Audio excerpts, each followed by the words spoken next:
Yo, for the record, hindi ko deserve yung sinusumbat niya kanina, hindi ko deserve na tawagin yung old god o uncrowned king.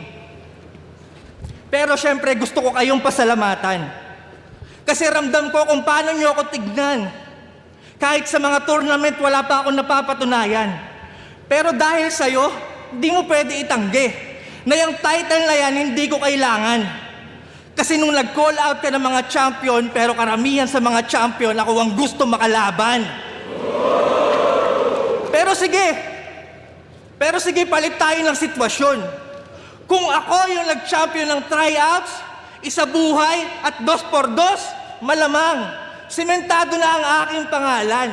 At dahil meron akong title, malamang, isa ako sa legendary at palaging relevant anumang era lumaban. At dahil meron akong title, malamang kasama ako sa most viewed at palaging nasa top 10 ng mga tao.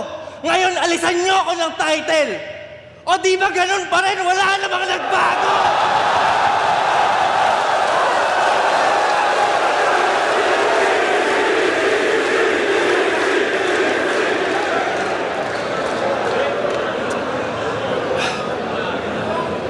Samantalang ikaw, kung wala kang title, parte lang ng galawan ang iyong naging ugnayan hanggang dun na lang.